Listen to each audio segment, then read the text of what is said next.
Remember. The legend amongst legends, Robert Stanley. Ladies and gentlemen, would you just look at it? Is this not awesome? This is super awesome. You know, I had the chance to meet Robert in person at the desert in California, and it was just a great experience. And I can confirm Robert is not a reptilian shapeshifter. And he's as real as it gets. I'm a reptilian shapeshifter, but Robert is not. And wow, man, I mean, just a great experience. Really glad you're back on the show, Robert. This is what I was hoping we could really discuss today, folks, because Robert brought this to my attention. And in a lot of ways, it makes sense. SUBCON, your subconscious mind, is a program designed by the Archons. Is it? Well, if you look at the genetics, if you break the DNA down, if you look at this weird fusion of these two chromosomes and then one actually taken out, which is bizarre in the human species, it makes me think, what kind of tampering has been done? And, you know, Robert's going to break it down for us with all the space race, the news with UFOs and Pentagon saying, yeah, UFOs are real. But then another news article came out today that said, oh, we had the biggest radio search for alien life ever, and we didn't find anything. But they don't bring up the fast radio bursts in that, which is like, you know, they're picking and choosing what to say. So what do you think about all that, Robert? Man, thanks for coming on the show. I'm super excited. Yeah, thanks for having me back, Rex. And it was a pleasure meeting you. And what was your cameraman's name? Hazard? Ransom? Ransom? Sorry. Isn't he cool? Yeah, cool guy. That was awesome meeting you guys in person and hanging out. As far as SUBCON, yeah, that's kind of a shorthand for the subconscious, and which I always thought was really strange how we could have two different consciousnesses. And it came to me the other night. I was doing a show, and it just flashed in my mind like, wait a minute, the perfect analogy is a computer hard drive. You can partition the hard drive, so you have one operating system over here and another operating system over here in the same freaking hard drive, meaning our body or whatever this is, you know, this construct. I believe that's implanted in us, this partition, so that we cannot deviate outside of the matrix that was put together by, let's just call them the Anunnaki for now, because that seems to be something that a lot of people relate to that term. I'm not sure it's accurate, but whatever.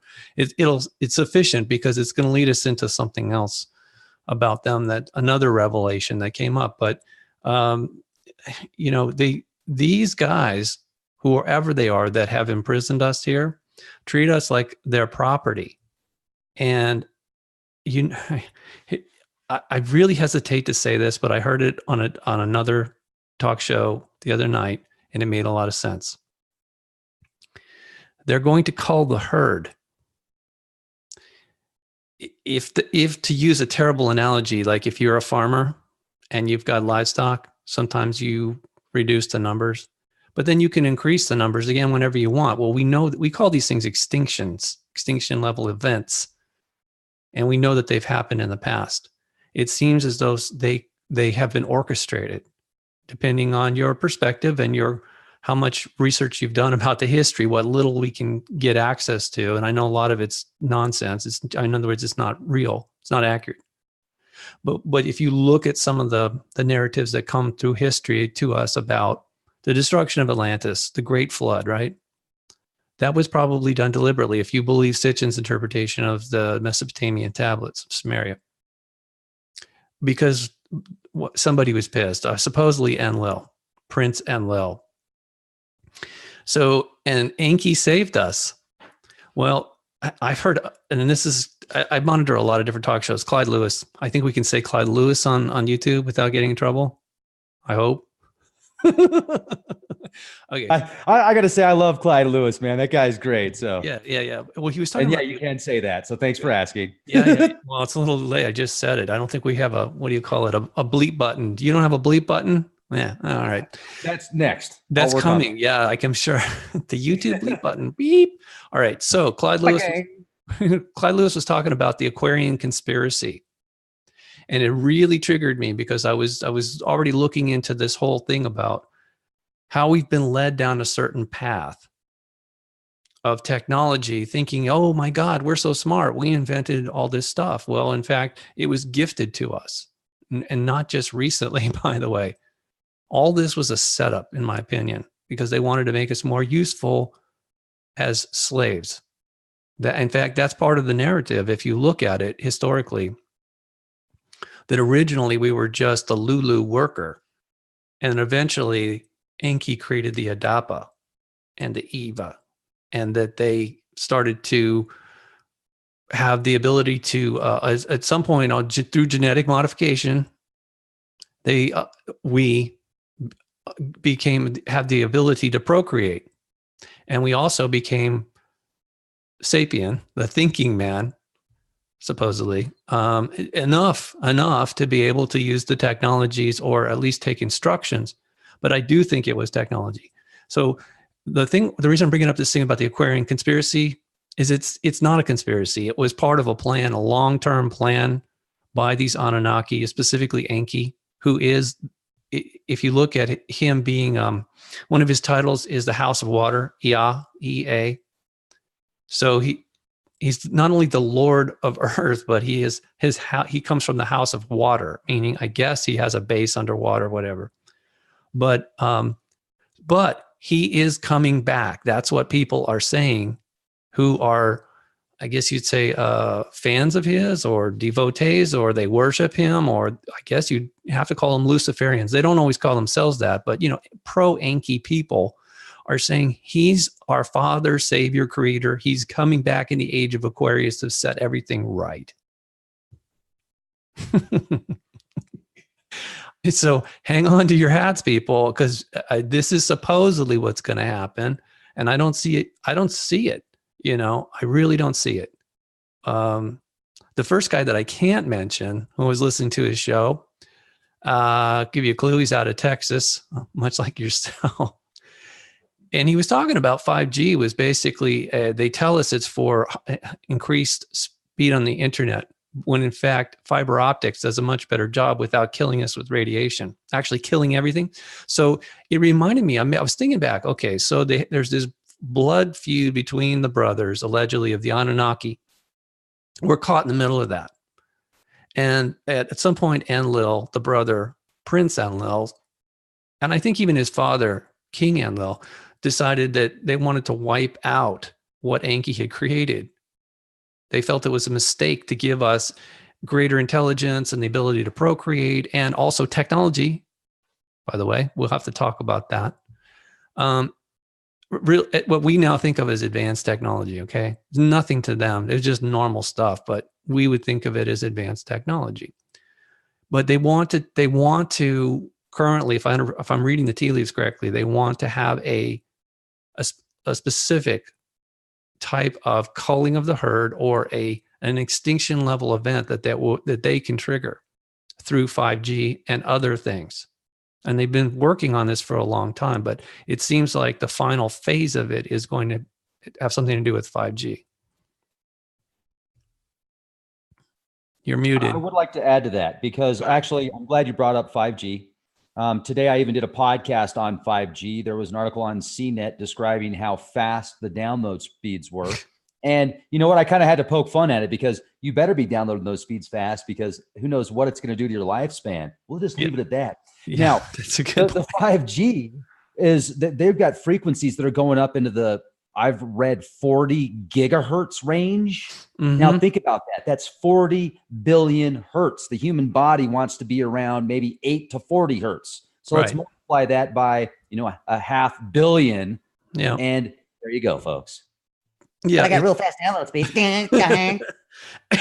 Apparently it doesn't even, it's not going to do what they claim it's going to do. People have tried it out, and it's getting very bad reviews. It doesn't really work as promised, but it's effective in that its real purpose, which is unraveling our DNA, not just us, but all life forms. And it's going to be an extinction, like the Georgia Guidestones kind of spelled it out for us.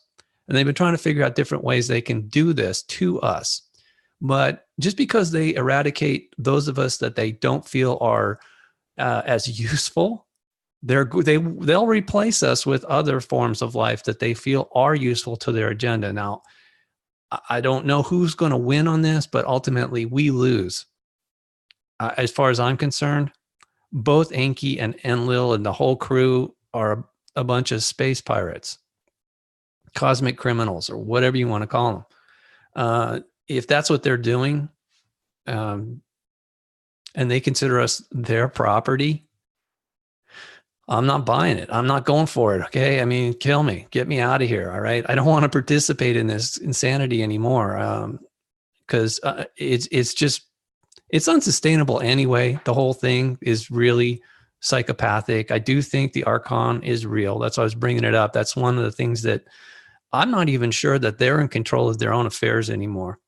They act like they aren't, like they're psychopathic or something. Well, when you say the Archon you believe is real, and you also talked about the Anunnaki and how they might not have control anymore. Yeah. Do you think that the Archon is some type of like brain parasite in a sense that has taken over the Anunnaki? We've talked a little bit about this before. Yeah, I know. And I'm one of the few people that actually found a clue that was given allegedly by to a friend of my father back in the 50s supposedly by benevolent human extraterrestrials, told him that there was a problem, like a spiritual infection that had occurred, and they broke it down as, it's kind of bizarre. I think it's lacking in detail, but supposedly Enki or Lucifer, whatever you want to call him, and his crew ventured into a forbidden zone and were so badly traumatized that they suffered from multiple personality disorder, and their consciousness was fragmented, what they call alters, and that instead of using their spirit soul consciousness to manifest, to create, it instead manifested parasitic thought forms. That's where the Archons allegedly come from. Now, I know the Gnostics have a slightly different view on that. They like to blame Sophia. And I think that's only part of the story, Rex. I think I've told you this before, that most of whatever the Gnostics originally knew and kept at the libraries, and there were multiple libraries there at Alexandria, over time, that was all destroyed and or hidden from humanity because like most psychopaths or people that are sick, they're irrational and they try to cover their tracks, or any criminal is usually not going to just say, oh, I did it. You caught me. They always come up with these excuses and try to blame other people or other things for their behavior. And if we go back to the 5G, Robert, let's think about this for a minute. And I'd like to get your take on this. So there has been a lot of research into storing digital information in DNA. They can do it in synthetic DNA as well as human DNA. They can also put computer viruses in DNA. And the amount is phenomenal. It's far more than what you can get at the store with a hard drive that you purchase, even the top of the line ones that are running, terabytes of information. This is 1,000, 10,000, 100,000 times that in some cases. So do you ever think about the 5G, if they could actually, because obviously we are important to them to a degree, some of us more than others, and our DNA is probably that key in that storage device, and they probably need it at some extent. Jupiter ascending is a great example of what could be art mimicking reality and reality mimicking art, using the genes and organs and stuff like that for their longevity. And this is kind of like a farm, like you said. Do you think that they could take 5G and in a sense turn populations into robots to where, okay, we don't even need to make them. We'll just bang. And then you've got Bob and Nancy questioning virtually nothing now. And then maybe they've got other like triggers to add to that. Yeah, that's possible. But apparently cell phones are already doing that. Cell phone towers and stuff is controlling us. So let's get to that part about that technology. And I sent you just a brief summary of what I've been coming up with. And I got to credit Jay Campbell for starting the conversation. We were just having a text back and forth, and he was saying, I think Enki had something to do with Apple Computer. And I went, oh, that's weird. That kind of makes sense though. So I typed in something about Enki and the apple, and I got this really wild blog. And again, talking about the Aquarian age and what a great guy Enki is and how he's our father. And yeah, he gave us technology because he's a scientist. Well, so it turns out the original technology of the gods of the Anunnaki are called the May. It's pronounced May, but it's spelled M-E. So I think we should, going forward, I'm just going to say the M-Es. That technology, yeah, the M-Es. The M-Es are computers, that also known as tablets of destiny. And when you, depending on where, what narrative you're reading, they're very misunderstood by humans because we didn't create them originally. They were gifted to us, but in a very limited sense. So when Wozniak and Jobs put together the logo, the original logo, it's Sir Isaac Newton sitting under an apple tree, and the apple is glowing. Well, we know apples in nature don't glow, but all Apple products do glow. They have a glow about them. They have an artificial light. This was part of the gift of the knowledge of good and evil. We are using that technology, the ME technology, right now. All your computers, all your smart devices have what they say, one ME1 as an ME number. So it's come full circle as far as I'm concerned. We were given technology, and it should say, instead of saying the fruit of the tree of knowledge of good and evil, it should have said the fruit of the me of knowledge of good and evil. The ME. The fruit meaning the labor, okay? It's not a fruit. They say there's one of these phrases in the Bible says you'll know them by their fruit. What that means is their labor. It's what they do, not what they say. It's what they do. You know them by their actions, essentially, or their labor, what they produce. And what was given to us was not an apple. It was more like an Apple computer. Actually, more importantly, it was more like an iPad. And it was very confusing. Over time, our ancestors didn't know what to make of that. They really had no idea. It was dictated to the priests, scribes, and it was written down as technology of the god, it was something that it was very important. Something that the gods fought over was control of these MEs. It's also referenced at one point, I found that it's the ME trees. Now, I don't know what that means, except that it's probably another analogy, sort of like they wouldn't have known how to say a networked device. Like we know what that means now because we use them all the time. We understand that.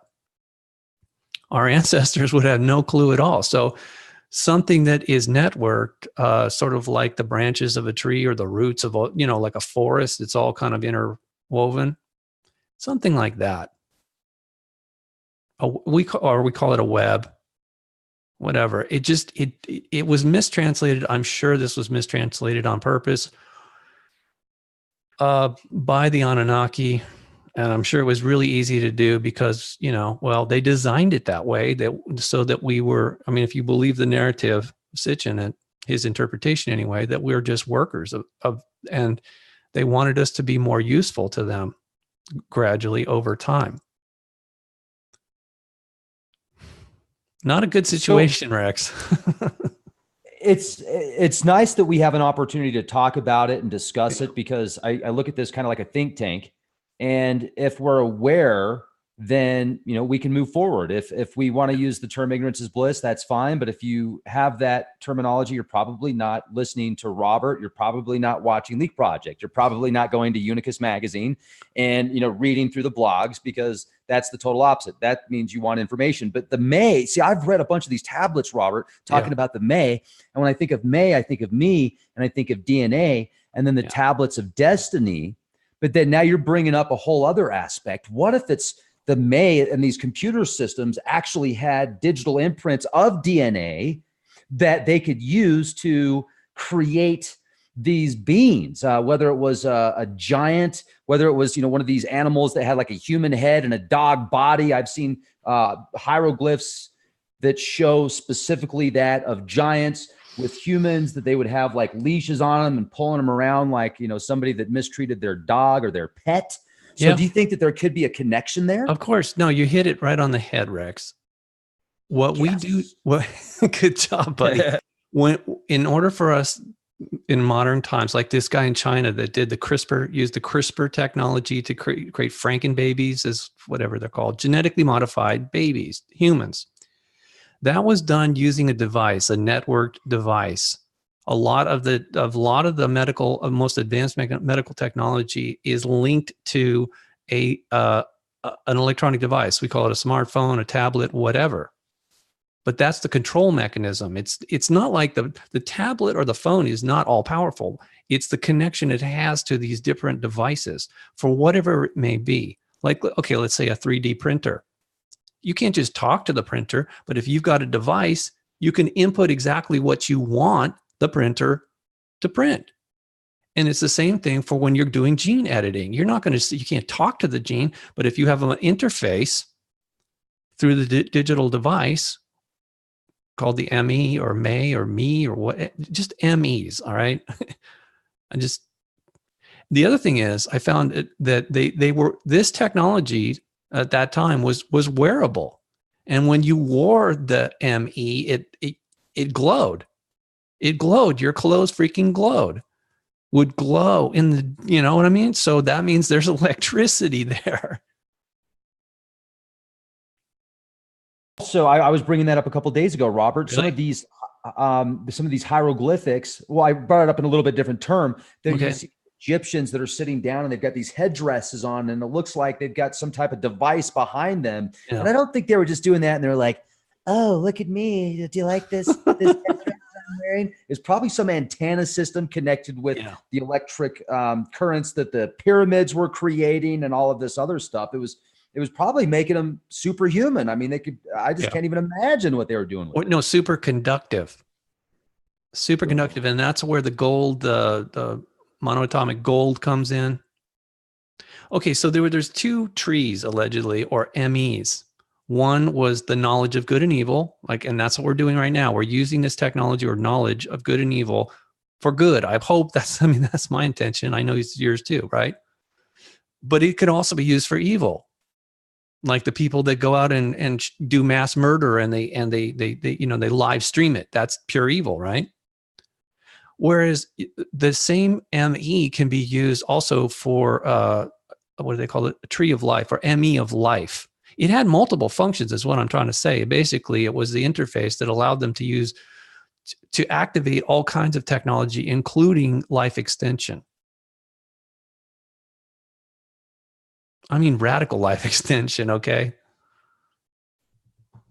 So a lot of those frequency-based, look at it this way. We know what Royal Rife did and others, where you could take the frequency of a healthy cell, broadcast it to a so-called sick cell, and it would start to resonate on the same frequency and pretty soon now they're both doing the same healthy dance, and you're healthy.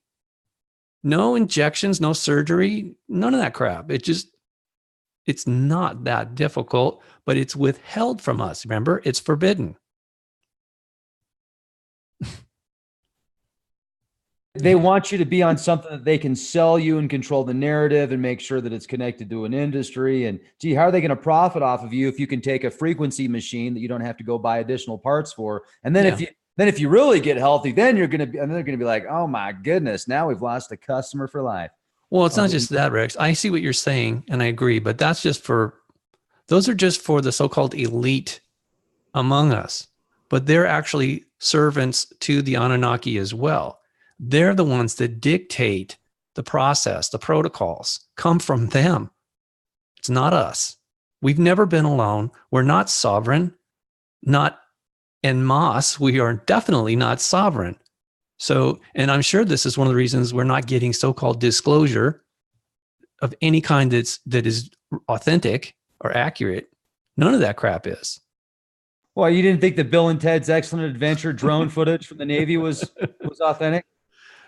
No. Hey, dude, look at that. Yeah, man, that's cool. Oh, it's Mach 20. You remember that? I do, but I don't look. Dark journalist.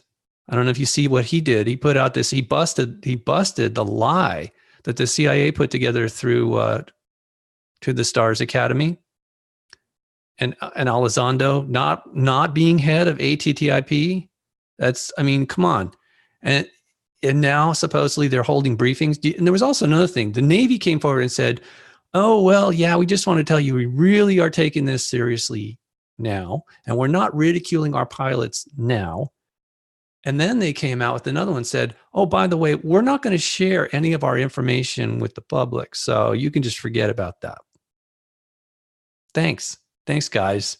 So you've been lying to us all this time about what you're not investigating, right? And but now you're telling us the truth that you are investigating, and you're not going to share what you've learned with us. Good job. Robert, it's because they love us so much. I mean, they love us like dear, or should I say dearly? They love us dearly.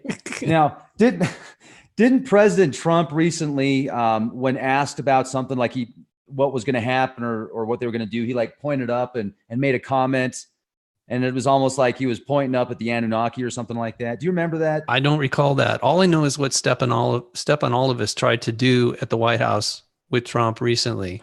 And that was set him up for whatever, try to trip him up. And the UFO question was part of the process because, and Dark Journalist, I think it was Dark Journalist that brought this up. And he's the first one that really kind of clarified in my mind. You have these two factions. It's not right and left, conservative or liberal, whatever. There's two factions that are vying for control of the so-called breakaway civilization or civilizations.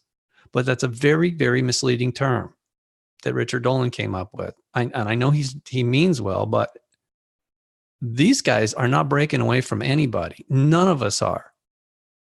None of us are, unless you just declare your sovereignty and then take your lumps or whatever, maybe get cashed out, cash in your chips and just leave. I mean, seriously, I don't give a damn anymore.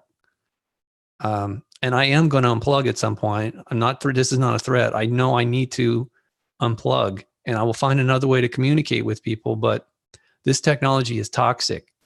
It's not a gift. It's a prison. This is a digital prison that we willingly walked into, not knowing. Of course, we didn't know the implications of it all because they didn't explain it to us. But I just know I have to walk away from this. As much as I love doing shows, putting information on my website, can't keep doing it. So it's a choice. Look, yeah, I think you brought this up earlier. We all have a choice, and it's going to become more and more obvious as people get more increasingly ill. And we see reports from around the world. In fact, I reported it the other day. Scientists from around the world are saying that plant species are dying at an alarming rate that they've never seen before. So it's not just the bees or the birds. We've got now plants as well as animals. But I mean, it's just like, so how are we supposed to survive in this environment? Well, I don't think we're supposed to. That seems to be the agenda, and it's not new. It's, as I said, it's happened before. And if someone like Enki comes along and says, "Oh, I can save you," well, man, I smell a trap. I would sincerely say, I'm not buying it. I don't want to make a deal with you unless you can prove that you're sane and that, that you ultimately can be trusted. I don't trust him. And going back to the 5G, Robert, I'm also thinking that this is being set up to allow for automatic driving, autonomous driving, where people don't need to worry about that. Much faster, allegedly. Everything in the digital world. And it's like, are we building the infrastructure for our replacements? Yeah. For these guys or these Anunnaki or whatever it is that we don't see, but seems to control the majority of the events and larger roles that take place. Yeah, I sure. And it's just like they do this in corporations. You got to train your replacement. So I know AI has to learn, and it's learned a lot of bad habits. I think it also was created with a lot of bad programs or protocols, because the people that create these things usually are psychopaths. I mean, that should tell you something, actually. I was reading something about psychopathy and how rampant it is on this planet. And I do think it has something. So I know I said it before. Sorry, I repeat myself. I'm not getting senile. It's just, you never know who's listening or hasn't heard me say this before. But people that are psychopath are abnormal. People that are empath are normal. Empath, normal. Psychopath, abnormal. They have no empathy. That aspect of their original blueprint has been deleted. And they are very clever about covering it up so that we wouldn't see that there's something wrong. So, and those people typically rise to positions of power in this world. Now, if that's the case, that means that most likely that was genetically engineered into them by the Anunnaki. So I know I bag on Enki all the time, and his son, one of his sons, Marduk, and we still don't know who Thoth is and all that nonsense. I cannot unravel that Gordian knot. And at this point, I really don't care. All I know is that something is really, really wrong here. And it's been that way for a long freaking time. And I knew this a long time ago. I figured it out. It's not just the government or the shadow government that doesn't want to tell us what's going on, even if they know. It's the extraterrestrials themselves. We know they're here. They're skulking around. Whatever they're doing is covert. That's not a good sign. And if they created us in their image, and the majority of our leaders are freaking psychopaths, what does that tell you about them, the so-called gods? I mean, that's Rex, a good point, man. I'm being really polite right now, okay? Because part of me would like to start screaming and cursing at them, but I know it's not going to do any good because they don't give a damn about me. And YouTube would just delete this anyway if I started saying what I really feel. Yeah, sorry. Oh, they love us so much. I just have to keep reminding myself of that. Yeah. They love us. They love us. Now, Go ahead. I'm thinking of this experience you had with Enki. Yeah. So that being said, I mean, you've got a personal connection with Enki. Yep. He knows you, and he is probably has a special interest in you.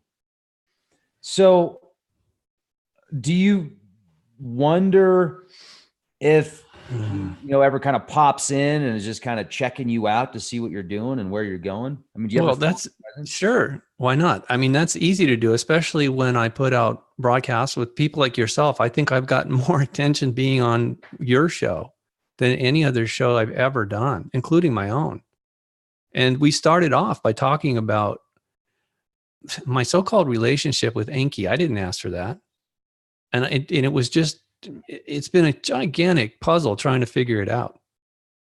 But one of the things that I've come to the realization is that just because he says he's my father, it's in the Sumerian text. They call him Father Enki. He that's how he sees himself. I don't see him that way at all. Look, I'll repeat myself. I do not fear him. I do not hate him, but I sure as hell don't trust him either. I have no reason to trust him. He made himself clear to me that he is watching me. In fact, that's the only reason I started my personal investigations. I'm not really that interested in UFOs. It's just that they seem to be extremely interested in me. In fact, it made no sense, Rex. I couldn't understand why they were following me around, even in the city, supposedly in a place where they could be seen. I mean, people should have been panicking when they were flying over the city, especially during the daytime over the drugstore there in Santa Monica. People should have been. I was freaking out, but nobody else seemed to care at all. Is it because I was the only one that was seeing them? So anyway, here's the thing. I've changed my name recently to Robbie-Wan Kenobi, the all-seeing Jedi. And I know it sounds funny, and I couldn't understand where that came from. When it came to me, I thought, oh, that's a good one, But the more I thought about it, I realized that actually fits.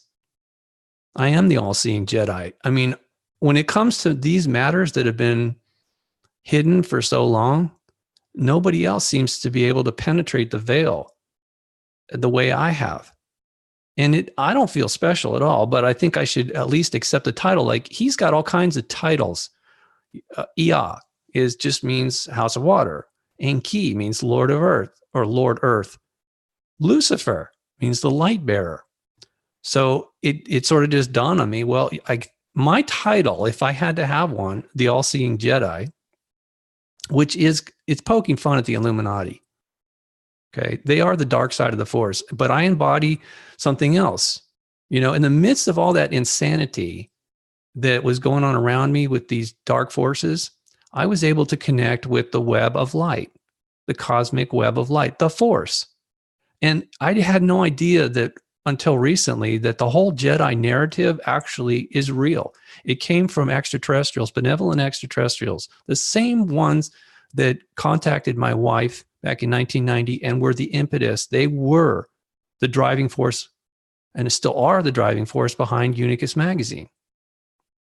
They are my mentors. They taught me the ways of the Force before. And, you know, Lucas didn't think this stuff up. If you want to know what I'm talking about, please go to the website, unicusmagazine.com. Scroll down to the books, Date with the Gods and The Way Home.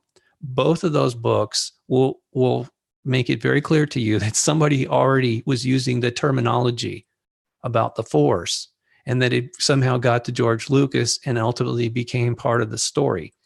And the reason that they did it as a fiction was because more people would readily accept it. They would, in other words, the level of skepticism would be down. They don't have their guard up because it's just entertainment. I didn't realize that was the training I was getting up until the time I was in Hong Kong. And you saw that thing I was wearing. That was just because I was participating in a tennis tournament for the USA team. And the theme that year was Star Wars. And I ended up getting the whole thing with the lightsaber. And by itself, that sounds stupid. You know, that's not enough for you to start thinking you're a Jedi. It was the stuff that came after that, including, I think I sent you a picture. I found one of the Jed. The Jed technology is real, okay? And it does have something to do with crystals. And there's just way too much stuff that I knew and had learned in the past that is all directly related to the Jedi and the Force. I'd like to talk about those crystals. I know in Mexico, there's this area that is so hot. They have to wear special suits. It gets up into 150 plus degrees, and the suits only last a short amount of time, but these crystals are just massive. Huge, yeah. And these crystals, there's talks of they can hold storage, they can be used as energy devices. But do you have any information that would pertain to these crystals being used for energy devices or like storage devices? Yeah, we saw it in the movie, The Avengers, when Loki, which is another name for Enki as far as I can tell. Mm-hmm. And he had that particular spear with one of the Infinity Stones. He called it the Tesseract. Yeah, I've actually touched one of those. I didn't know what it was. So even though I met him, Enki, twice back in 1985 in the astral plane, but it's just as real as you and I are sitting here talking at a distance. I mean, like, you're not really here, but I know you're real. Okay. It's a lot like that. Okay. Oh, by the way, that's the other thing I learned. The name Skywalker is something that they give to every Jedi once you achieve a level of mastership. When you're technically granted the title of a Jedi, you're no longer a Padawan. Your title is Skywalker. That's a title. It's not a name of a family. Because all Jedi have the ability to astral travel. That's what it means. You understand? Out of body experience. Skywalker. You can, right. It feels like you're kind of walking through the sky or walls. You can walk through walls or whatever. That was part of my training. Very strange feeling, especially because in this world, in this particular culture as it is now, that sort of stuff has been considered not real. But we know that it's absolutely real. It's part of our interdimensional self. Where was I going with this? I'm sorry. I got derailed here talking about it. No, we were talking about Jedis. We were talking about, George Lucas, how he seemed to have this information, your training, the astral projection. And then we talked about the Skywalkers being connected. You're walking in the sky, you're astral projecting. Yeah, but there was another question I was trying to answer and I got sidetracked. I sidetrack myself all the time. Awesome. Well, and that's why that's why I do a show by myself a lot of times. No guests, no callers. And no, I'm not schizophrenic. I'm not hearing voices. I just have this ongoing like stream of consciousness because I'm constantly doing a research and trying to figure these things out. Oh, okay. So anyway, part of the process was I learned, I knew I was being oppressed by the dark forces. And it's at one point I told you they almost killed me because I was being driven to suicide. And naturally I didn't do that, but I mean, I was really close. The only time in my life that I lost all hope in the future of myself, for myself, and as well as mankind, because I was studying the dark side. And I didn't see how anybody was supposed to oppose it. There was no like human agency that was assigned to do it, not like Ghostbusters, who are you going to call? So, and they knew exactly what I was thinking and feeling. They just demonstrated it to me that they were monitoring my most intimate thoughts at all times. So if you are concerned about being a targeted individual by government agencies, I mean, I feel sorry for you, but man, it's nothing like having the Anunnaki coming down on your head because you're getting too close to their nefarious dealings, their dirty deeds. You're starting to penetrate. Again, the all-seeing Jedi. I was starting to see what they were doing. And they didn't like it. They didn't like it at all. And they weren't able to turn me. That was the other thing. That was what was really concerning them. And that was, so as I say, I had my first couple encounters with Enki, 1985, starting in late September. And then I was having all these close encounters with UFOs, especially when I would go out to Malibu where I had my out-of-body experiences with him. And they were making it really clear to me that they were like watching and that they even knew what I was thinking. And that freaked me out. It really did. But what can I do about it, right? You just have to cope. Either that or you go completely bonkers and kill yourself. And that's about almost what happened in 1990 during the winter. One day when it sounded like an artificial intelligence. I didn't know it at the time, but I think one of their artificial intelligence drones or droids or whatever called me up and knew exactly what I was thinking. They got me to basically say, to cross, what I was thinking was, I'm not sorry for looking into this. And when I picked up the phone and whatever this thing was saying to me, it sounded like a male voice, but very metallic and robotic and in a language I've never heard before until recently. Actually, it was Clyde Lewis. I was in Hong Kong and I was listening to Clyde Lewis and he said, oh, here, listen to this. Here is two artificial intelligences talking in their own language to each other. Now it almost sounds like German, almost sounds like English, almost sounds like Japanese, but they blended it all together and they're talking to each other. And I said, oh my God, that's what I heard. I knew it was a language, but I'd never heard that language before. And that was 1990. And then until like 2016, I think it was, when I was listening to that show with Clyde Lewis. And I actually picked up the phone and I got Clyde on the phone. I said, man, you're not going to believe this. I'm calling from Hong Kong, but I've heard that voice before. I'm not going to tell you who I am. It's not important, but dude, I'm telling you, those things that's not new, Clyde. And those things are dangerous. Anyway, as I'm listening to this thing, it sounded really pissed. And the only thing I could think to say was, I'm sorry. And then I hung up the phone. What I meant was, I'm sorry, I don't understand what you're saying, but they got me to say, I was thinking just before I picked up the phone, I'm not sorry, I'm looking into this, all this dark side alien garbage. Pick up the phone. And I just did exactly the opposite of what, I'm sorry. And that was like, they broke me at that moment. They knew exactly what they were doing to me. And it almost worked. And there's a point to all this. I think I've told you this before. Okay, so what happened was ultimately I went and I was sleeping on the San Andreas Fault near, just below, where's the tech place? San Jose. Silicon Valley? San Jose, yeah. I was just below Silicon Valley in a little place called Pinnacles National Monument. It's right on the fault line. It's beautiful. It's a wilderness. It's protected. But I went there and I was sleeping there and I had an out-of-body experience, one of those lucid dreams where I woke up and I saw there was somebody over there standing at a distance underneath this grove of trees. And I was very curious why anybody would be out there. It's wilderness. So I went over to her and I saw it was a woman dressed in some kind of weird gown type, like toga sort of, but a little more sheer than that.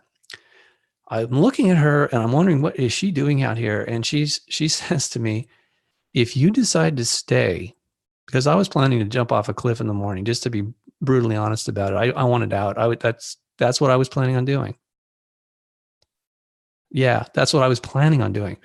And I guess she knew this. And she said, if you decide to stay, meaning stay on Earth, we will help you. Well, I don't know who we are. I don't know what she's talking about. The we, right? But that's exactly, see, they broke my spirit. They took away my hope for mankind in the future. And here what she had restored it by telling me, we will help you. So, and that's exactly what I needed to hear. And it restored my hope in the moment. But there was something, I was very ill. I was suffering physically and emotionally. I was really screwed up at that moment. I had severe bronchitis. It was on the borderline pneumonia. She holds out her hand and there's the crystal that you were talking about, the ME technology, the Tesseract. That's one aspect of it. A portable hyperdimensional network device. Really advanced stuff. And she said, place your hand on the crystal. Well, I love crystals. So I'm like, oh. And I go to reach and I touch it. I was like, whoa. I mean, actually, I didn't pull my hand away. I couldn't because the energy that surged from that crystal it went through my hand, through my body. My whole body was just like vibrating. And the next thing I know, I woke up and I felt completely different, 100% different. I was no longer suicidal and I could breathe a little better. And by the time the sun came up in the morning, yeah, I was still ill, but I knew at that moment something transformational had happened. It was like they flipped the switch the other way. Whereas the dark side had me literally going down this dark spiral. This goddess or whatever you want to call her, this benevolent being, and whoever she represents, probably the Jedi, I don't know, allowed me to experience that. So this is the thing about the ME technology. It's used for controlling the weather, healing, killing. I think controlling water or like irrigation, communications, weapon systems. What does that tell you though? Again, it's a network device. You can control pretty much anything that's connected, any device that's connected to your portable device. You know, like launch the missile now, heal the patient now. I mean, whatever it is, it's all connected to these devices. And there's many different versions of the devices. We know this, right? Think about it. Computers started off as enormous, the size of a room. Now you can hold this, it's even a more powerful one in your hand. Eventually they say you could just have a chip or it's wearable or whatever. But we know for sure crystals seem to have some capacity that only now they're starting to tap into, what they call the quantum computers and the time crystals that they're putting in them. That stuff is wicked advanced, and it's I don't think we should be tampering with it, but whatever, these so-called scientists, I think most of them are under a spell. They're just pawns, and they don't even know it. Most of them have no idea of what they're doing. Anyway, that's my story. And I don't know. I still don't know who she is, but I know that when I tried to figure out who the Archons are and why things are so screwed up here, that they were helping me. I mean, at the time, I didn't realize who Enki was. In other words, when I had the first experience with him and he said he's the father, or my father, our father, whatever, it took me 28 years before I figured out, oh my God, that's Enki. And he, he's what? He's Lucifer. Okay, wait a second. Now, but in the interim of all that, actually, that was 2014. So 2011 is when I started asking these questions of benevolent extraterrestrials, because again, I knew I was being monitored by both sides. So I was hoping I was tuning into the good guys. And I said, wait a minute, I can't figure this out. Can you please give me some clarity on what is going on here? I keep getting a mental block, and I'm sure that was my SUBCON programming. Every time I'd start to get somewhere, it's like, no, you don't want to go there. So I asked for some help, and I started to receive it remotely. They were giving me clues, here and there, until it finally clicked in my head. I was like, whoa, wait a second. Now, wait a second. I can actually see these things. I've seen pictures of these things before. And that's when I put together the first article in 2011. I broke the story on Coast to Coast, and it reached people all over the planet. That was the beginning of that was when the dam broke, okay?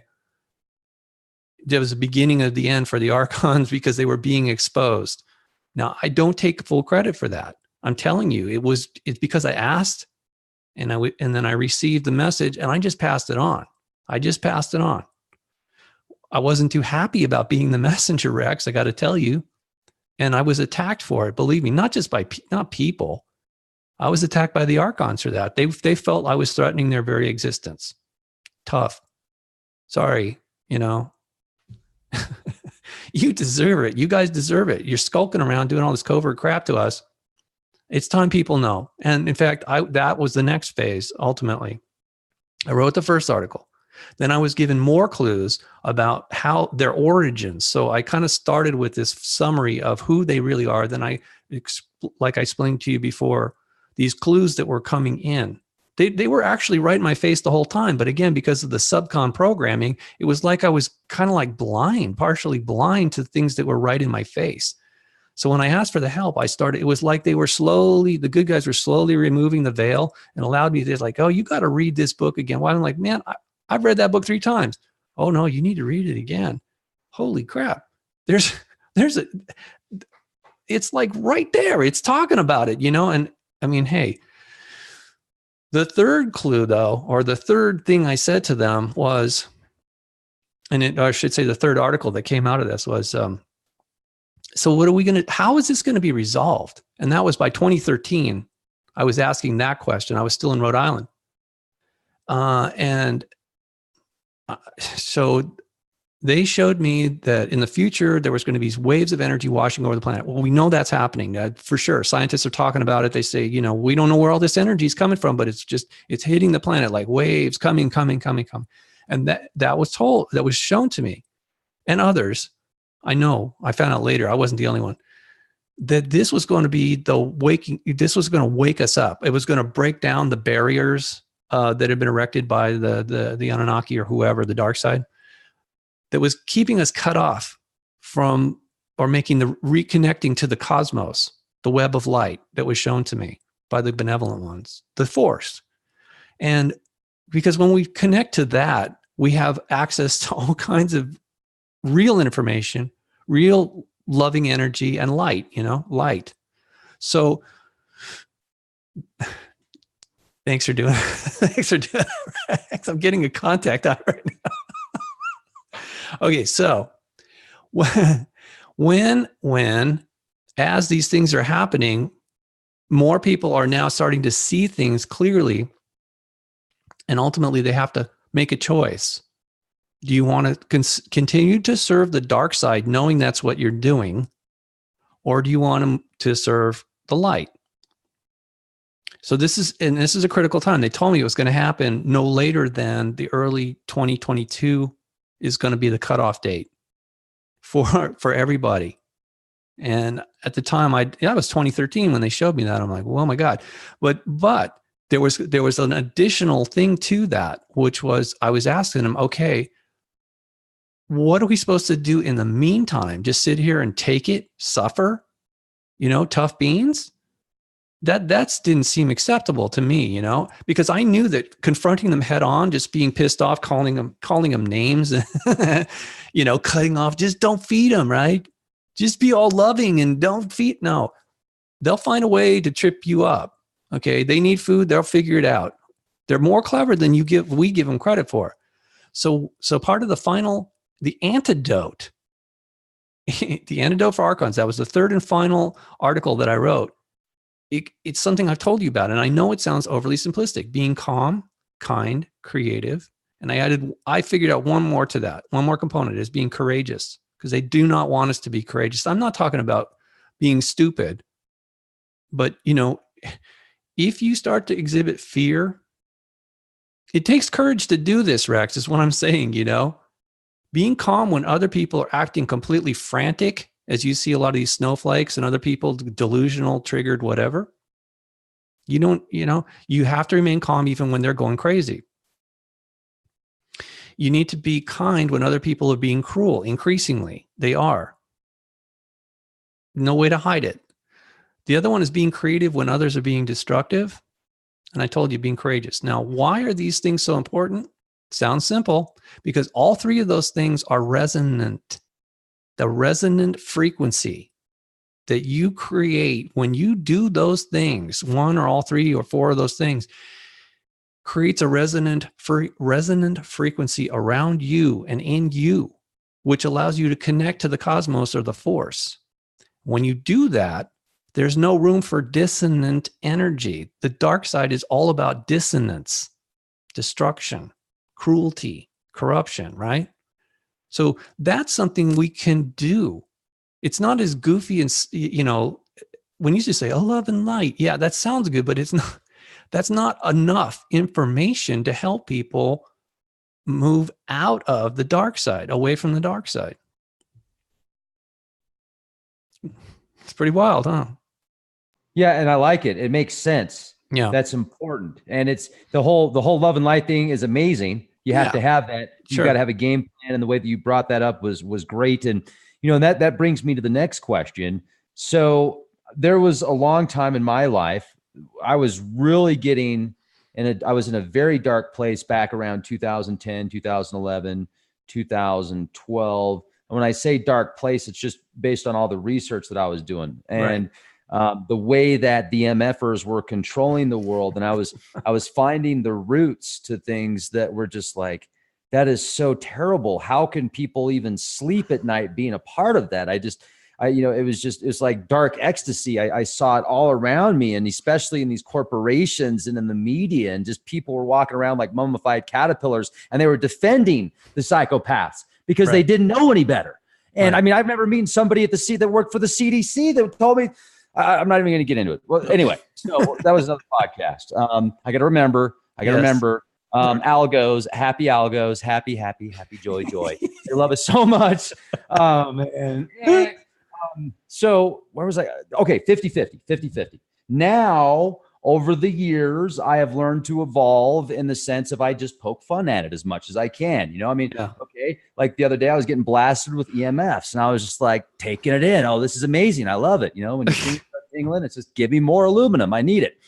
But so I think, and then plus I had an experience recently, Robert, where I met somebody that I feel like I've known my whole life, and they're like soul family, and they're pretty powerful, and in the entertainment industry of all places. So like they're one of the good guys. Like they're one of the Right. white hats. Right. And it's like, it's so amazing to actually see that and to genuinely experience it. And so I feel that it's gotta be 50-50. I hope, like, for every bad person out there, there's going to be somebody that's got to, be an equilibrium. They've got to be just as good to offset the bad. So do you think that maybe there's good Anunnaki?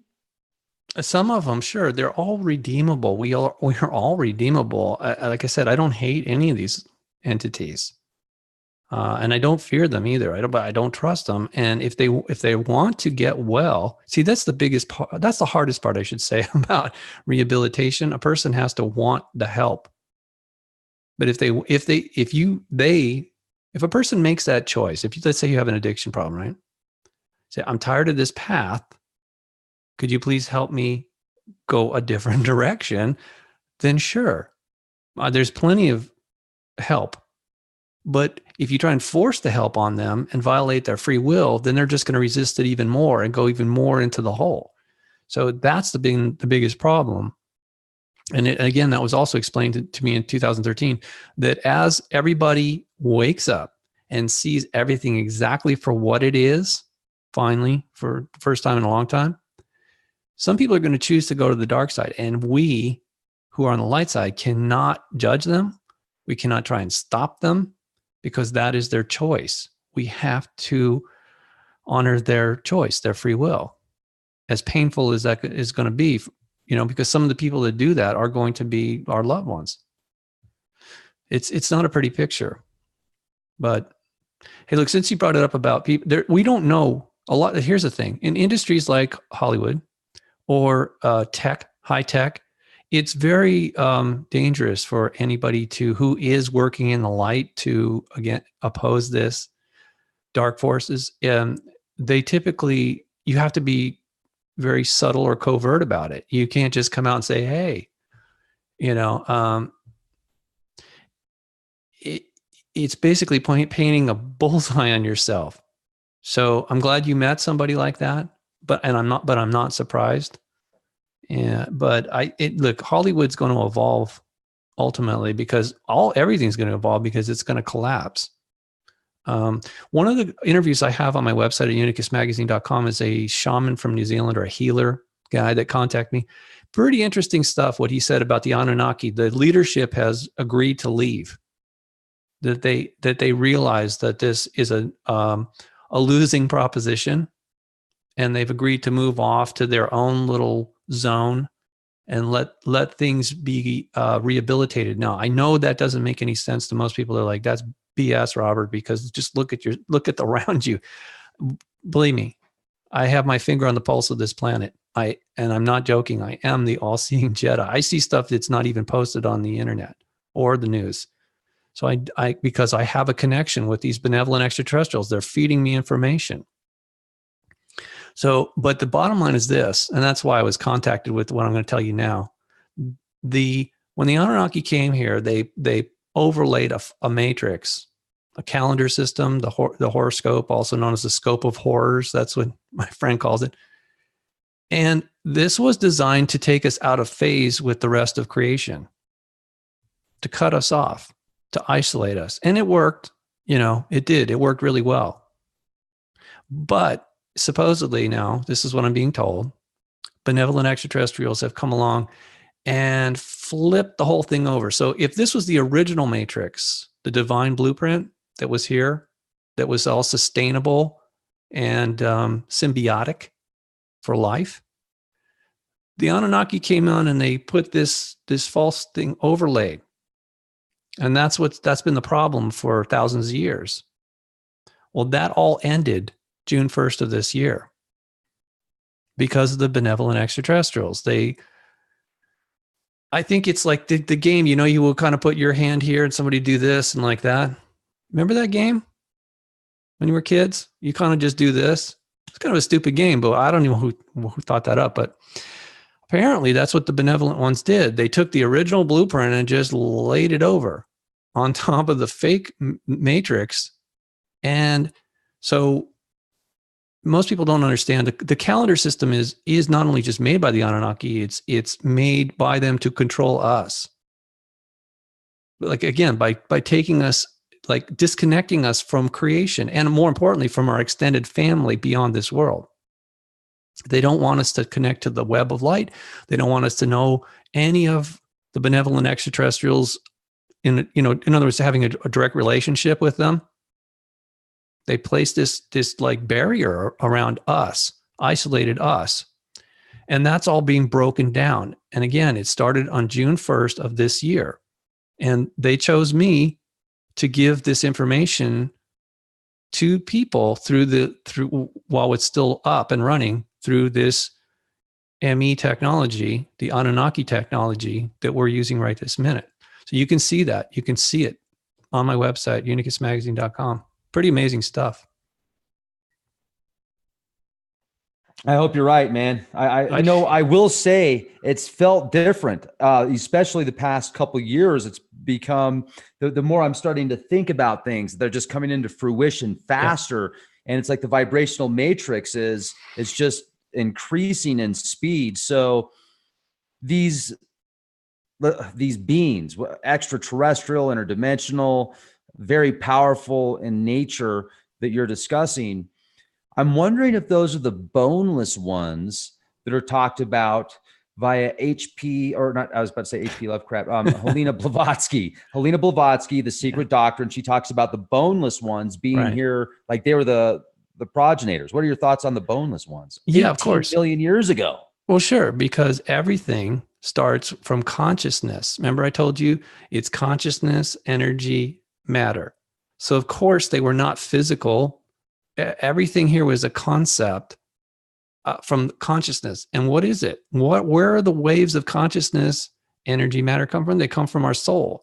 And I told you that was the real original sin, or where the rebellion began, was when Enki and his crew ventured into a forbidden zone. Let's just call it a black hole, because I don't know what it really was. Whatever it was so traumatic that their consciousness, their soul, was fragmented, and it lost all its integrity. And they went from being creators of worlds using their consciousness, literally to manifest, right? Consciousness, energy, matter. It's talked about in the book Date with the Gods. They actually break it down for, they tell you exactly how that's where manifestation comes from. That's what that's what it means to be a god. Okay. Now you just connected a major dot for me. And I was about to ask you this question, Robert. Oh, this is big. Astrotheology. We talked a little bit about this when we were having lunch, and and I said, look, I think that Lucifer, at least in these texts, is referring to Venus because it's the Eastern star, Ishtar, Easter, etc. And you kind of shook your head a little bit, and I could tell I kind of frustrated you.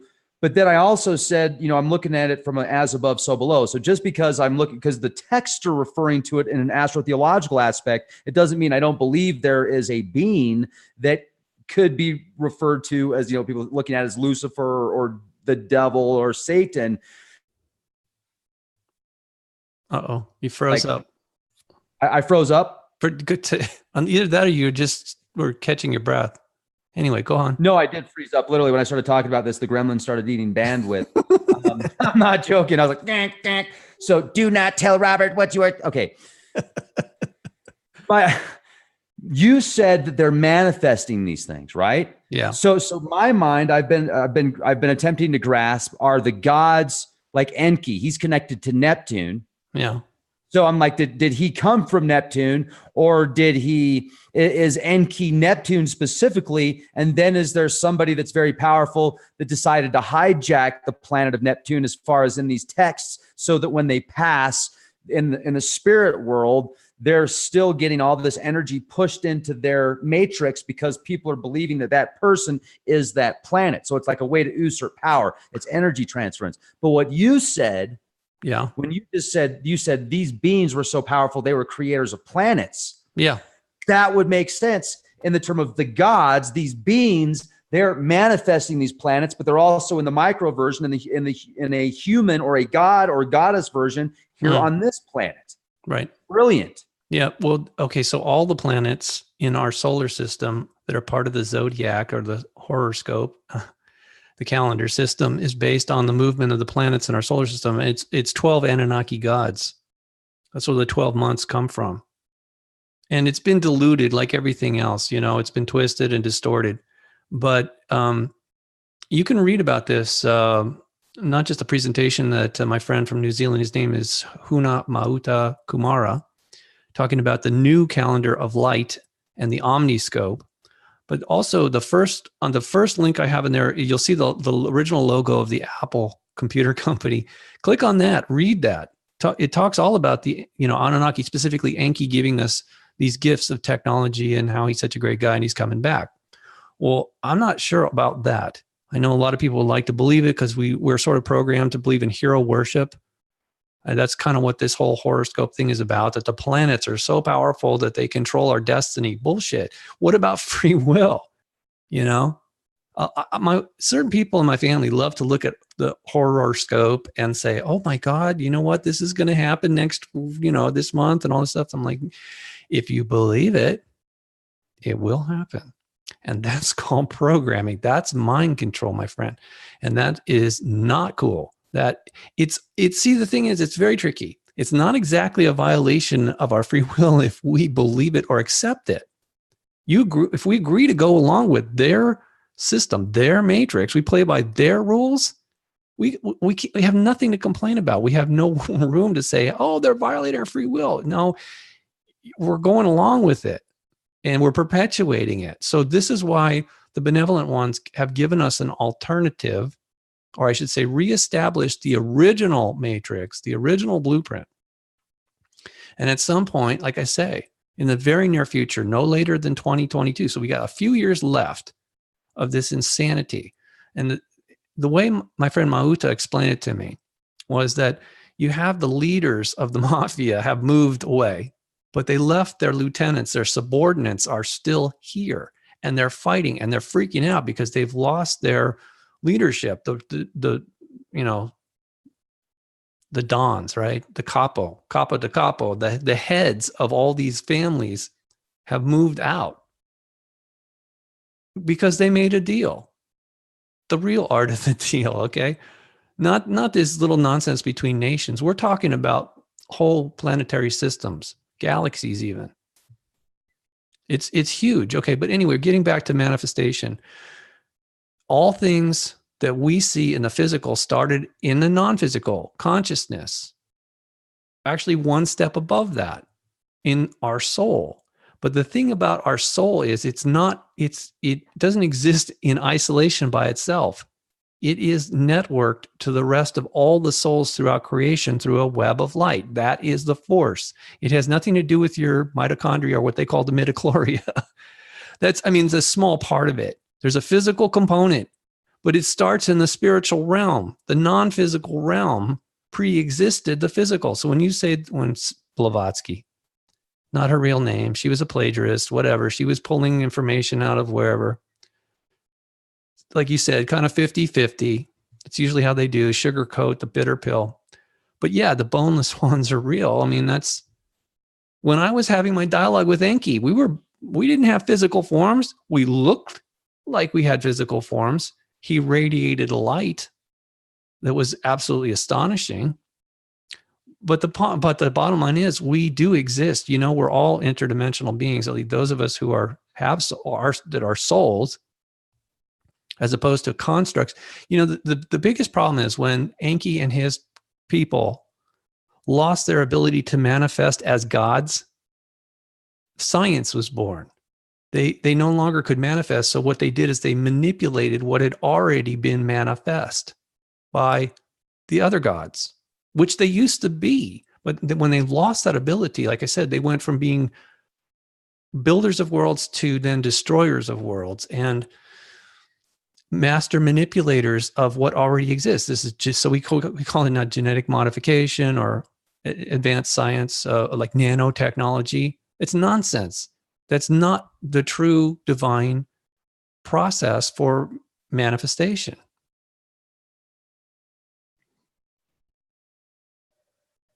You know, Robert, I got to say, I think that this is absolutely one of our best interviews we've ever done. Well, it's a whole nother level, Rex. And the reason is, I wouldn't say that we're getting better at this. It's just that we're starting to see things more clearly. And I told you, I was already informed that this was going to happen. It's not just you and me, it's everybody, whether they like it or not. And I know some people really hate this because it's freaking them out. It's freaking them out big time. And I feel bad for them. But it has to happen. It has to happen or the planet will die. Because these crazy guys are going to be running around trying to kill a large portion of life because, you know, they're just desperate. They're delusional. They are dissonant. They're on the dark side for real. Okay. And they're dangerous to themselves and others. That's why there's been this gradual intervention to help us wake up, see things clearly, and then decide which side are you going to be on. And it is a huge deal, man. I mean, it's like, because I think that decision is going to follow us for a long time into the future.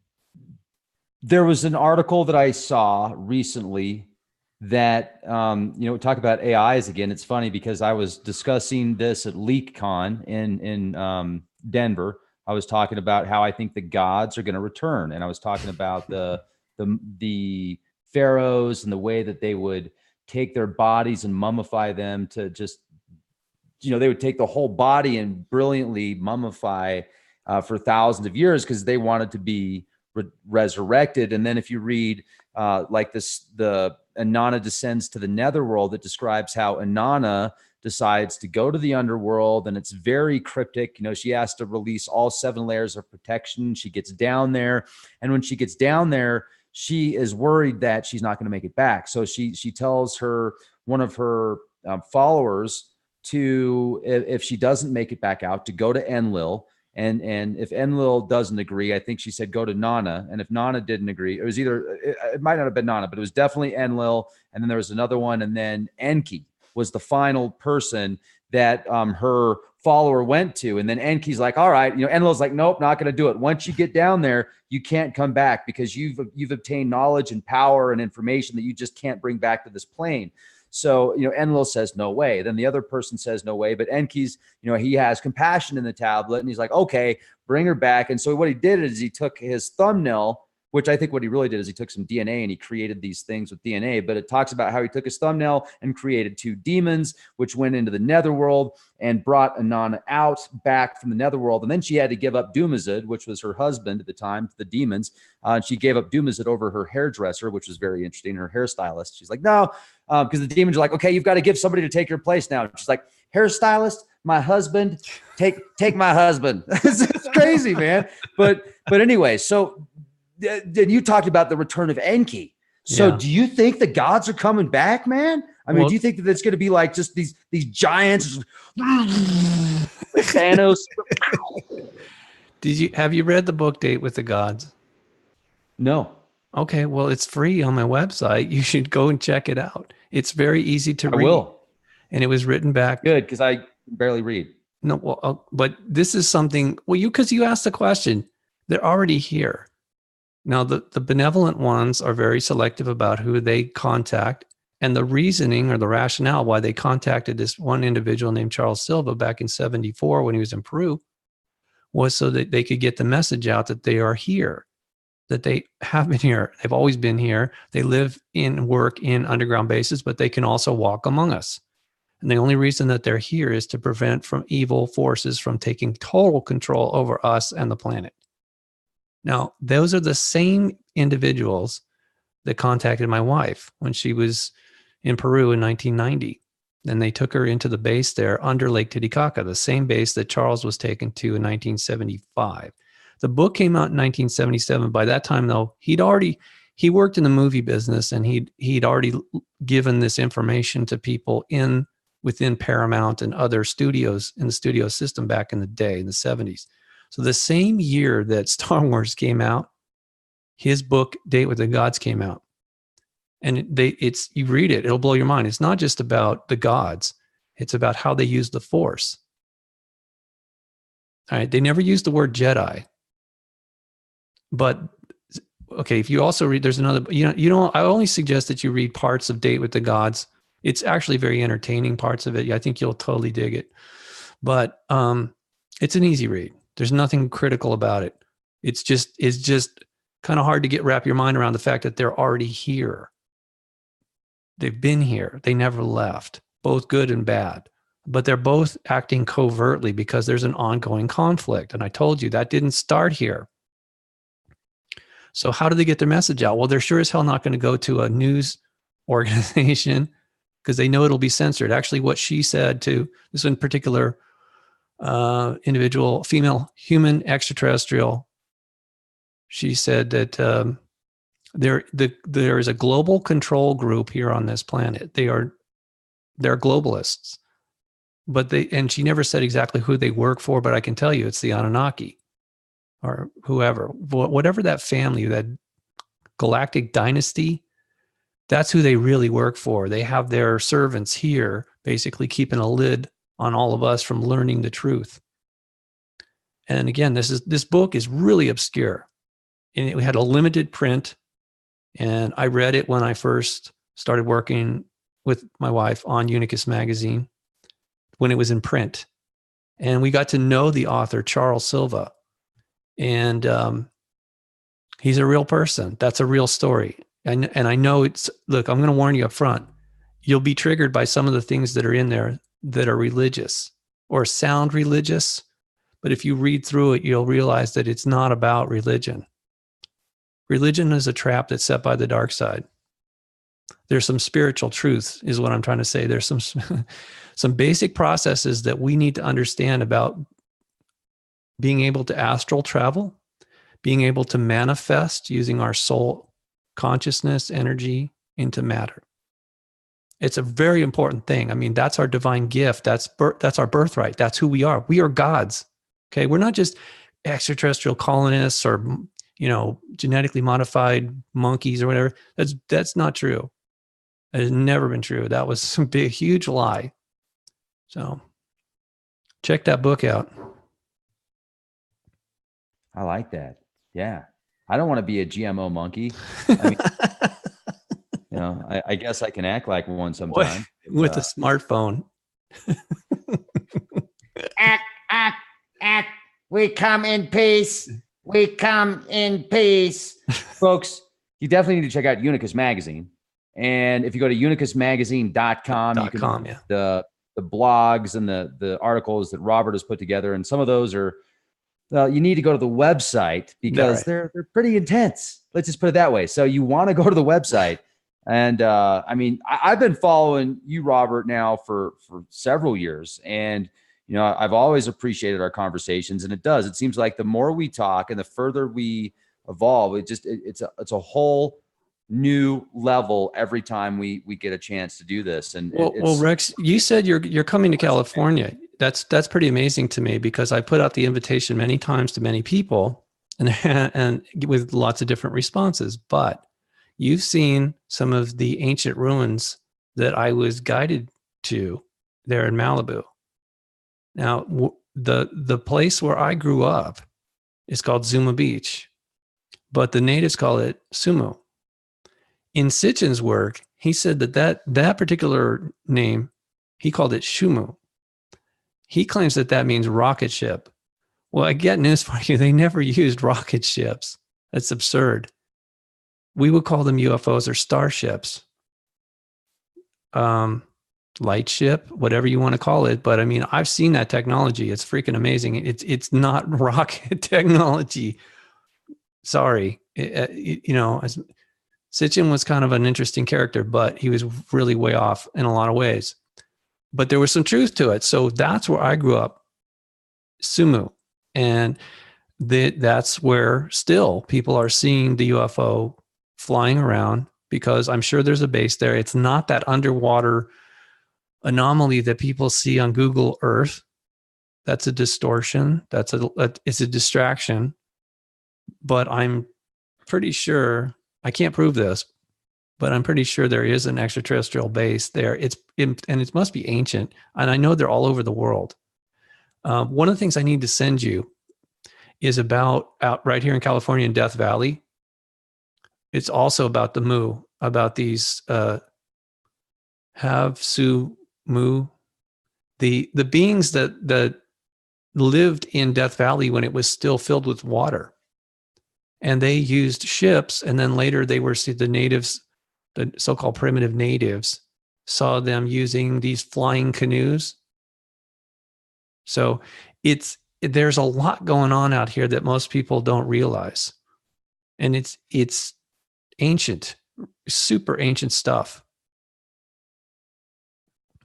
Yeah, I'm really excited to get back out to California, and I'm hoping that you can meet up with us in the desert and we can go do some exploring at these Blythe geoglyphs around Blythe. I mean, these things are 110 feet in width, some of them even larger.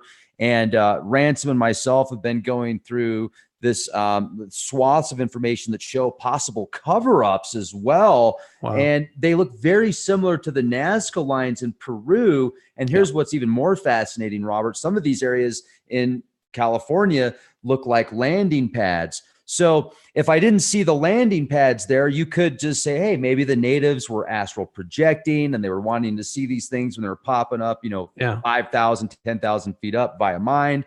But then when you see the landing pads, you're like, well, I think there's a little bit more to just astral projection here, some type of physical vessels. And then let's say these things are only 500-700 years old, Robert. That means they had flying craft 500-700 years ago. Oh, yeah. And they're telling you, I mean, it's just the whole thing's a bunch of BS. Oh, yeah. Grand Canyon is 50 billion years old. Oh, yeah. Dinosaurs, they died 20 billion years ago. Oh, yeah. You need to go spend $20 on popcorn. Back to you, Bob. Go watch some baseball. and Suckers. And drink lots of beer. Yeah. GMO beer with extra glyphosate in it. Oh, yeah. Give me that Roundup beer. I love it. It's so delicious.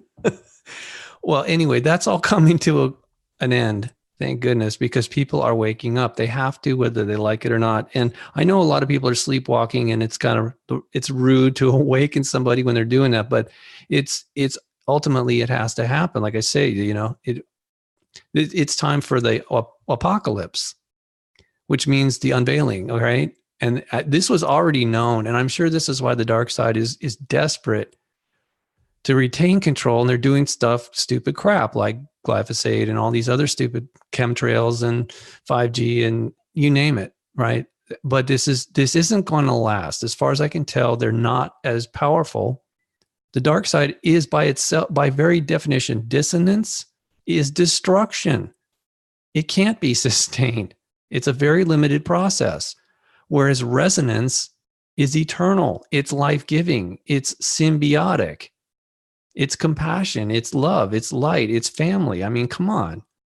There's really no comparison other than the fact that they're, diametrically opposed from each other. I know here we've been kind of conditioned like, oh, you got to have dark to have light. No, actually you don't. We just do. All right. What if for whatever reason that this happened, and I know we've discussed it, but we don't know. We really don't know yet. I'm sure here's what they made it very clear to me. Everything is going to be revealed. So if you think you've gotten away with a lie, well, you may have for now, but everything that everybody has ever done or thought is going to come out. And then we're going to move on from there. Because see, it's not good to lie to yourself or your family. And we're all family. That's one of the things that they made extremely clear to me, because like a lot of people say, well, why do they care about us? Well, because we're family. Why do they care about you? Well, because I'm part of the family too, you knucklehead. What do you think? What do you think? Because that's just programming. If you think, well, I was born here and I'm an American and, I'm a middle class and I speak English. And like, no, dude, you're a cosmic citizen. You're part of creation. There's no borders. There is zero borders except for what's up in your brain. And again, that's the SUBCON program. We kind of go full circle here.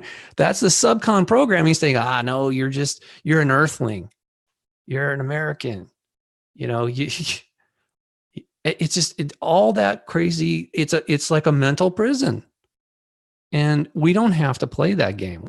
Actually, like I said, it's all going to become so transparent here in the very near future because of there's cosmic forces at play, but also our souls. We chose to do this, Rex, to assist our fellows, our family, to through this very difficult transition period so that we can all be healthy and happy and whole again. That's not asking much. I mean, that's part of our divine birthright. Just because we've kind of got hijacked or sidetracked or whatever to the dark side doesn't mean we can't come back if we want to. And if we want to, there's a lot of help there. There's a lot of help there, you know? When a family member's suffering, Rex, what do you just go, hey, tough beans, you know? Good luck with that. No, you'll spend every ounce of your time and money and whatever trying to help them, especially if they're saying, help me, you know? If they're saying, buzz off, I don't need your help, go away, screw you. Well, then what are you going to do? You're going to force them, like force feed them and like, you know, throw them in rehab. It never works. So this is why the apocalypse, the unveiling, the revelations are coming. It's been coming, but there's more. And I mean, like everything, the whole thing about pedophilia and the corruption and Satanism and all of it, good, bad, and ugly, it's all going to come out. Every last bit of it. And it's a good time to get right with the Creator. And I don't mean that in religious terms. I'm talking about, they say that the pathway to the kingdom of heaven is to go within. That is the connection point. Well, that's through the heart chakra, as far as I know. That's the way it's designed. So the door to your heart, how do you do that? I'll let you guys decide because it's a very personal thing. But what I've laid out there for you about being calm, kind, creative, and courageous, it helps a lot. It helps a lot. See, because the most of the electricity in your body is going through your heart.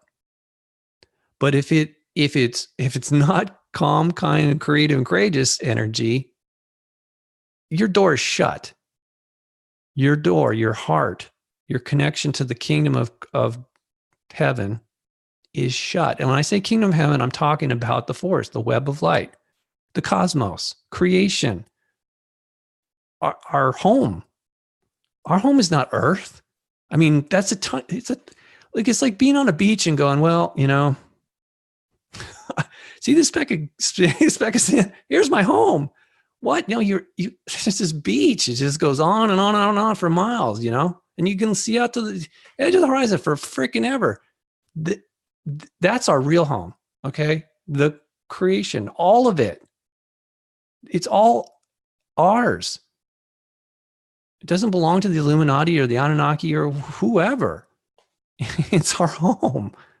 And all those beings are our family. All of them. You think about it. Think about it. One of the things that Mauta told me that absolutely floored me. Once we open up trade, we could solve all the shortage problems. No more homeless. No more people sitting around suffering in hospitals. No more brainwashing our kids in schools. No more people laboring like slaves in factories. I mean, we could solve all that crap once we get the help. But we're not even asking for the help because, well, we've been told that there's no life out there. It's just us. We're just here in this little speck of sand.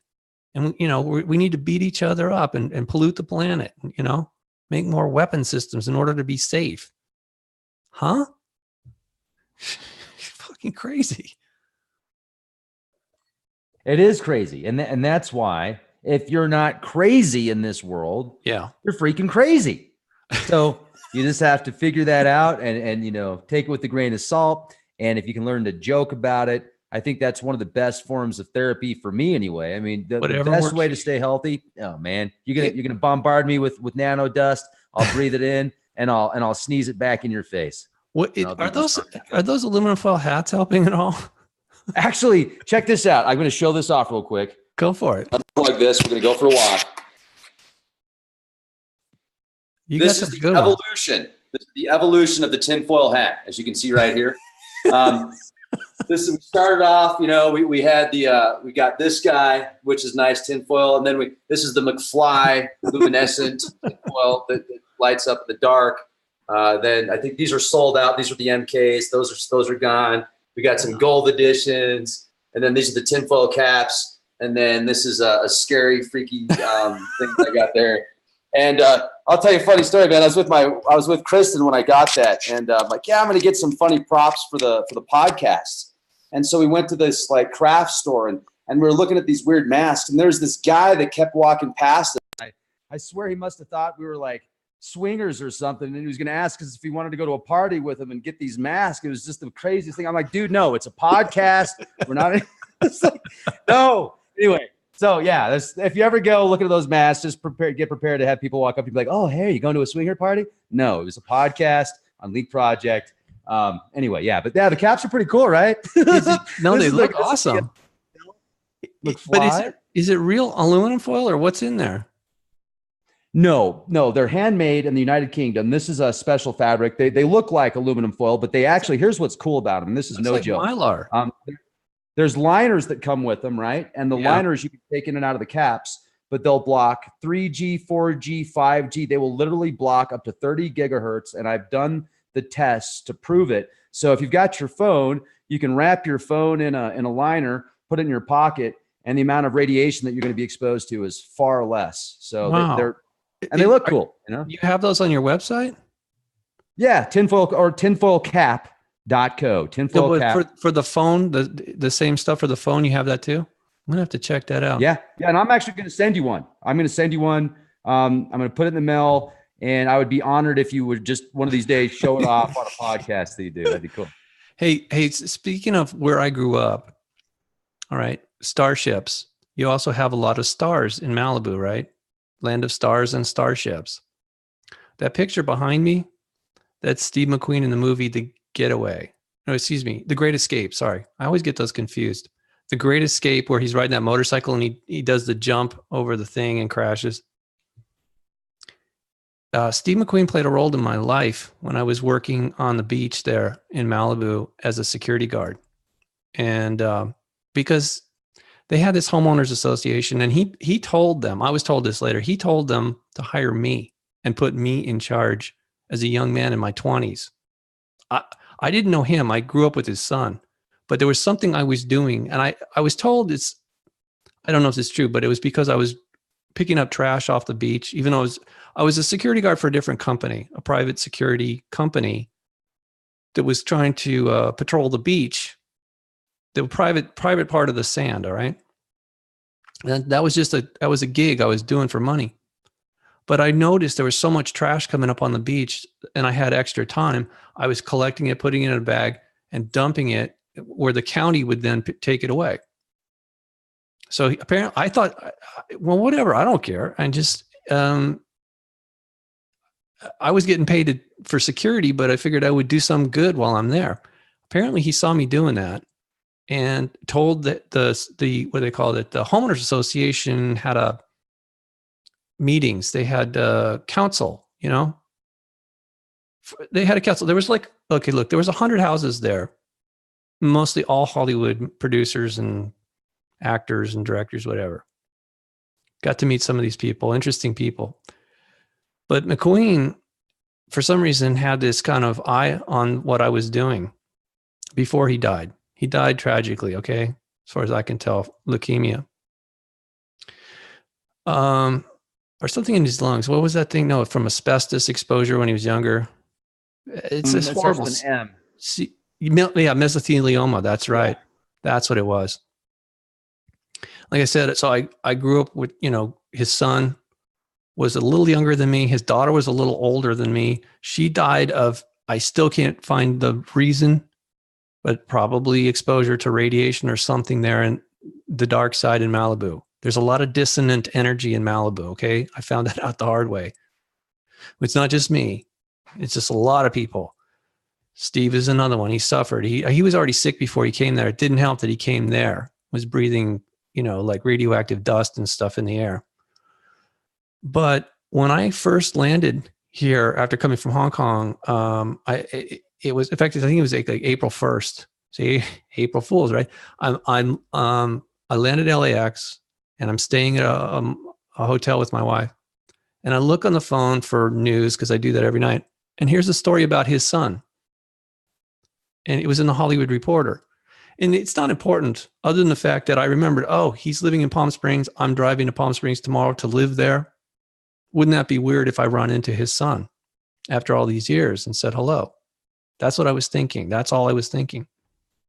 The next day I get in the car, drive out to Palm Springs, come to this house that we're renting.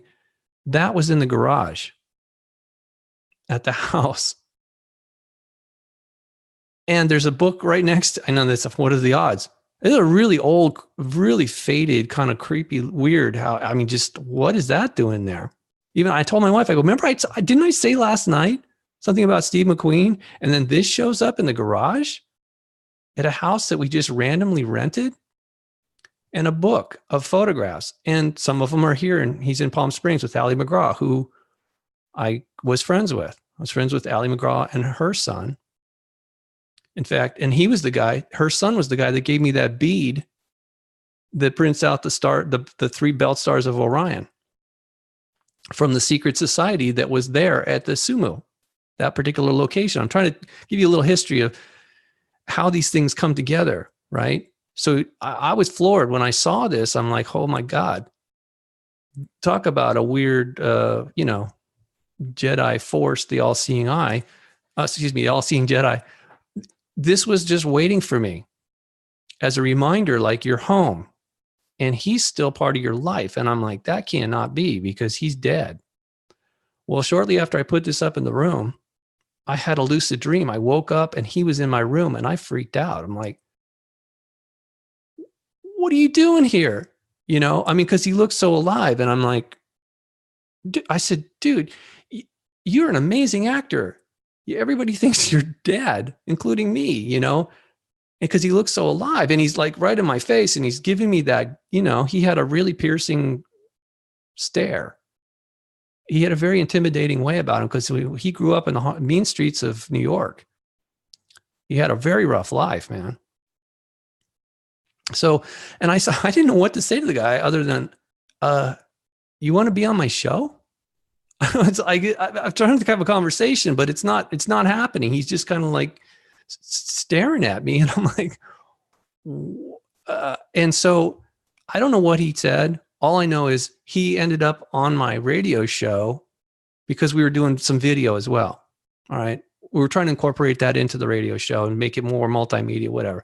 So I started telling people, actually, one of the interviews was with a lady from Malibu, and we started talking about this stuff.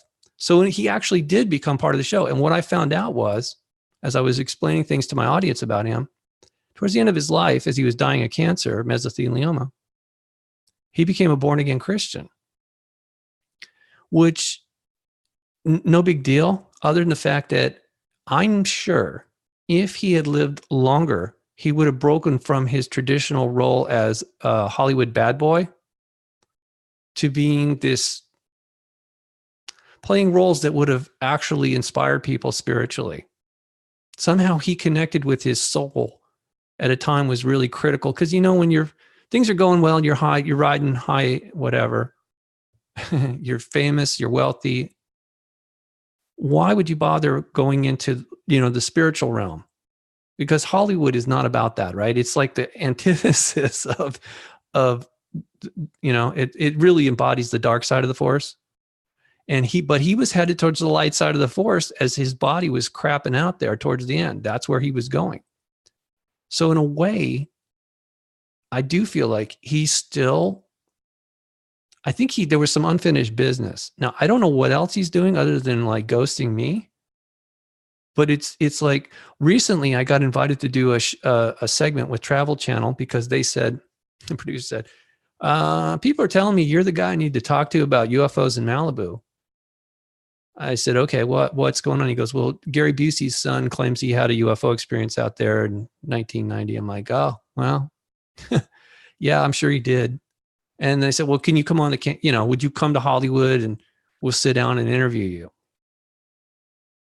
I didn't really want to do that. I just remember I was telling you at lunch that day, they were asking me to do that. And I'm like, yeah, I didn't really want to do it, but I did it anyway. I got the contract and I actually said it. For some reason, I don't know why, I put it inside that book of pictures of Steve McQueen. And then on the next day a week later, when I was going to go into Hollywood, heart of darkness there, I pulled it out of the book and I looked at it and I went, oh, wait a second. This is a setup, isn't it? Like, I don't really get along with Hollywood too well, to tell you the truth. It's sort of been an oil and water relationship. It's not the first time I've done on-camera stuff for them, but it's always the same deal. You know how it goes. You've been in front of, right, director, producer. They're constantly trying to get you to say whatever, act something, right? Because I'm not a trained SEAL, Rex, okay? They were originally going to ask me 5 questions. It turned out to be more like 50. At one point, there was 2 of them asking me questions, and they told me this stuff was streaming to someone in New York called Mr. Big.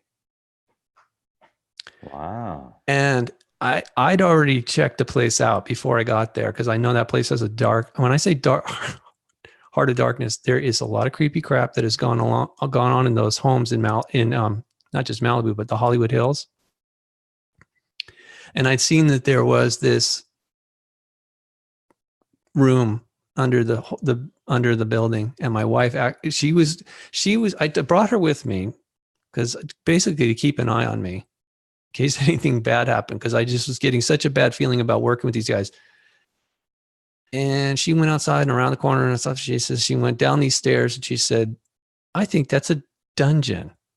I'm like, whoa. Because I didn't say anything. I didn't want to freak my wife out, there's some really dark crap here. Somehow, I did my little bit and I left. I don't know if it's ever going to, I'm sure most of that, they interviewed me for an hour just to be like here. And they kept saying, we want you to say you're a professional UFO researcher because that makes them look good. But I couldn't stop laughing every time I said it. What? What would classify you as a professional? I don't know. Oh, because I published books and articles. And okay. But I never said, look, I have never said I'm a UFO researcher, but they insisted that I say that to introduce Robert Stanley, professional UFO researcher. It's like, what the hell? Anyway, I'm just telling you, I know there's a lot of crazy crap that goes on in Hollywood, but it is a force that can be used for good at some point. Just like this technology that we're using right now, this Anunnaki technology, it's good and it's evil. Like the Hollywood faces, the theater, right? Happy, sad. It's like, so I don't know exactly where this is headed, other than you might see me on the Travel Channel briefly saying stuff that that was the other thing. They made me say certain words over again, like, well, you'll thank us later because you didn't say extraterrestrial correctly, so or you left it out, so we're going to dub it in. All right, whatever, guys. It's showbiz.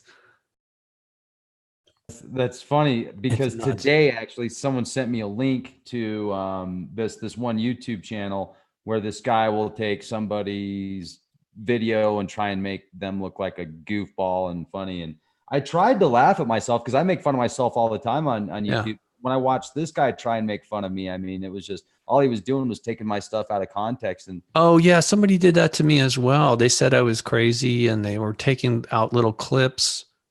And might be the same guy. Probably. I don't know. Whatever. I don't have time for that, Rex. I know. It's like, you've made it to the at least the intermediate level when you've got people taking your videos and trying to, it's like, anyway. So thank you for making a troll video of me, man. It wasn't that funny, but so I can make fun of myself way better than you can make fun of me. But Robert, I love you, man. This is awesome. This has been just a brilliant couple of hours, and I'm hoping that we can do this again. And I hope so too. If you don't want to do it on the computer, what I'll do is we'll just get all landlines. We'll figure out a way that we can do it analog. Make it work. Well, yeah, or we can get together and just film it. Yeah. That would be That'd be kind of fun. awesome. I don't want to make it difficult for you, but you never know. I see, because even though we're in Palm Springs right now, we have to move, but I don't know where we're going. It's a really weird time. And I think we have to remain flexible. As I was telling you before, just before the show started, you were asking me about Hong Kong. And there was protests there in 2014, all the way up to the beginning of 2015. And I'm looking at this on the television, going to my wife, we're going to move there. Are you sure we need to move there right now? And it's like, but it was good. Well, it lasted, right? It's good for work. And we were protected. We lived in a very safe little place there. And as soon as we left in just this year, early 2019, I told you we got back in April, and last day of March, April 1st, essentially. And then now the protests have started again, and it's worse than ever. And they really don't like Americans right now. Some of them are really pissed off at us. I still don't know why. But when I look at those pictures of those streets, those are the streets I used to walk for 4 years. Or take the public transportation. There was a certain place I had to go to get supplies for my tennis. I'm a tennis junkie. So there was only one place I could go, really. And that was it. From Victoria Park down to Central, that whole route that they take for the protests, all of that, even the government buildings, I know exactly where all that is. I hung out there, walked through that whole thing. So when I see that, it's not just an image. It's like, whoa, I feel it. I consider Hong Kong my third home. All right. I'm from California. I lived in Rhode Island for 7, almost 8 years, and 4 years in Hong Kong. I lived there long enough to consider it home. And when stuff hits the fan like that, I feel it for those people. So anyway, I'm wishing for the best for everybody. And oh man, it's always great seeing you, Rex. I know you're a busy guy, but I do appreciate keeping in touch with you. Oh man, it's my pleasure. It's an honor. I think you're fantastic, and really just a blessing to talk with you. I think you're my brother from another mother, and I can't wait to see you again in California, man. I'll be out there in a few weeks, so hopefully our paths will cross. And folks, check out unicusmagazine.com. Thanks. unicusmagazine.com. Also, I want to let you know real quick about leakproject.com. If you go to leakproject.com, we have I think we're up to about 2,700 podcasts. Hundreds are exclusive to leakproject.com. Many that are exclusive that I've done with Robert are only at leakproject.com.